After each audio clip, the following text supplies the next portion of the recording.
আমি গরিব মানুষ, আমি কেমনে নামাজ পড়বো? নামাজ পড়তে কি টাকা লাগে? অনেকের ঘরের থেকেও তো মসজিদগুলো অনেক সুন্দর, ফ্যান আছে, এসি আছে, কার্পেট আছে, অনেক জায়গায় গিজার লাগানো আছে, শীতের দিনে গরম পানির ব্যবস্থা আছে। কোনো সুযোগ নাই, অসহায়ত্ব দেখিয়ে গরিব এই বাহানার কোনো সুযোগ নাই। ছোট্ট করে বলছি, আল্লাহর নবী গভীর রজনী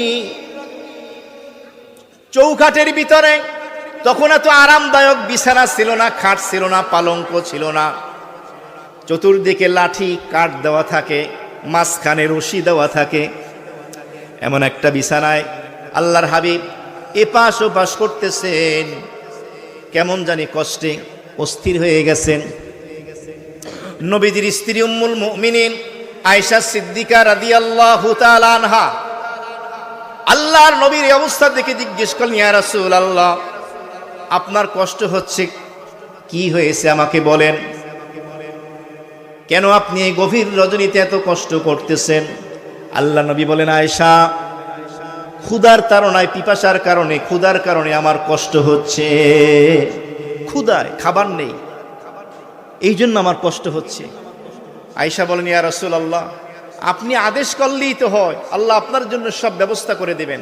নবীজি বললেন যে না, আমার পূর্ববর্তী আদম থেকে ঈসা আলাইহিমুসসালাতু ওয়াসসালাম পর্যন্ত সকল নবী রাসূল পয়গম্বরগণ যেভাবে কষ্ট করেছেন, আমি সেই পথেই হাঁটবো। আমি একদিন খাবো, শুকরিয়া আদায় করব, আর একদিন ক্ষুধার্ত থেকে আমি সবর করব, ধৈর্য ধারণ করব। আর একটা ঘটনা শোনেন, নবীজির কাছে খবর আসলো, নবীজির মেয়ে ফাতেমা রাদিয়াল্লাহু তাআলা আনহা অসুস্থ, প্রচন্ড জ্বর।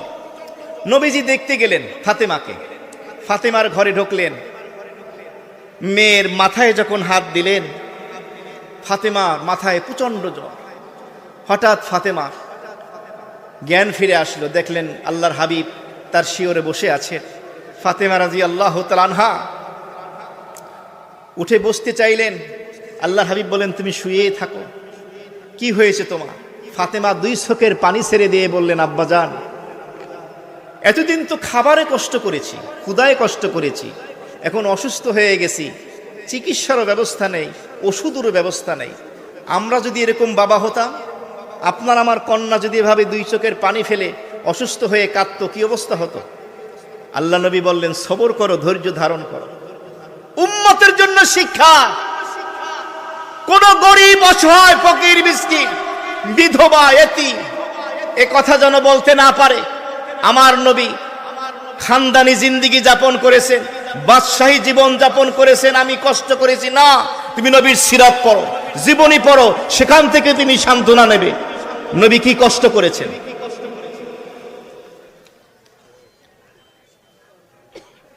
এগারোটা 23 বাজে না? ও আচ্ছা আচ্ছা, জি আমি শেষ করে দিচ্ছি 5 মিনিটের ভিতরে। জি জি জি। ফাতেমা দুই চোখের পানি ফেলে দিয়ে কাঁদে। জিবরাইল আমিন হাজির হয়ে গেল, ইয়া রাসূলুল্লাহ।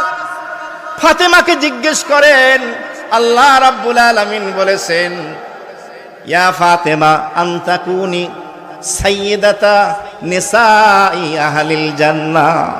আমার আল্লাহ জিজ্ঞেস করতে বলেছেন, জিজ্ঞেস করেন, ও ফাতেমা, তুমি ধৈর্য ধারণ করেছো আল্লাহর সিদ্ধান্তের উপরে, আমার আল্লাহ ফয়সালা করেছেন, তুমি রাজি আছো কিনা, খুশি আছো কিনা? আল্লাহ রাব্বুল আলামিন জান্নাতের সকল নারীদের সরদারিনী তোমাকে নেতৃত্ব দান করবেন, সকল নারীদের নেত্রী বানিয়ে দেবেন, তুমি রাজি আছো কিনা বলো, বলুন সুবহান। ওই পথে আমাদেরকে হাঁটতে হবে। মুহতারাম হাজিরিন, ইমানদার নারী এবং পুরুষ কয়টা গুণ অর্জন করতে হবে? ওই 7টা গুণ নিয়ে আমি সংক্ষেপে বললাম। যদি 7টা গুণ অর্জন করি, আমার আল্লাহ রাব্বুল আলামিন বলেন, উলাইকা হুমুল ওয়ারিসুন আল্লাযীনা ইয়ারিসুনাল ফিরদাউস হুম ফিহা খালিদুন।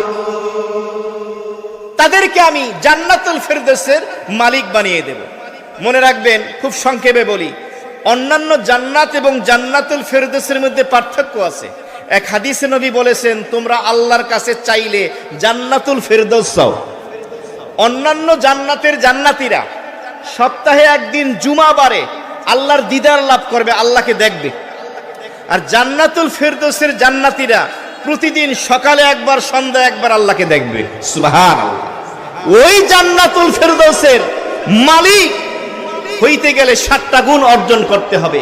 এই জন্য নবী বলেন, ওয়াজালালি ওয়া ইজ্জতি, আমার আল্লাহ বলেন, আমার পবিত্র সত্তার কসম, আমার জালালিয়াতের কসম, আমার সম্মানের কসম, জান্নাতুল ফেরদাউস ছাড়া অন্যান্য জান্নাত আল্লাহ বলছেন কুন ফায়াকুন, হয়ে গেছে। একমাত্র জান্নাতুল ফেরদাউস আল্লাহ তার কুদরতি হাত দ্বারা তৈরি করেছেন। জান্নাতুল ফেরদাউসকে তৈরি করার পরে রব্বুল আলামিন বলেছেন, ওয়া জালালি ওয়া ইজ্জাতি লা ইউজারু ফিকি বখিলুন, আল্লাহ বলেন আমার সম্মানের ইজ্জতের কসম, ও জান্নাতুল ফেরদাউস, তোমার মধ্যে কোনোদিন বখিল কৃপণ ঢুকতে পারবে না। জান্নাতুল ফেরদাউসে কে ঢুকবে না? কথা কয় না। বখিল, কৃপণ লোক জান্নাতুল ফেরদাউসে প্রবেশ করতে পারবে না। আর নবী হাদিসে বলেন, আল বখিলু বাঈদুম মিনাল্লাহ বাঈদুম মিনান নাস বাঈদুম মিনাল জান্নাহ করিবুম মিনান নার।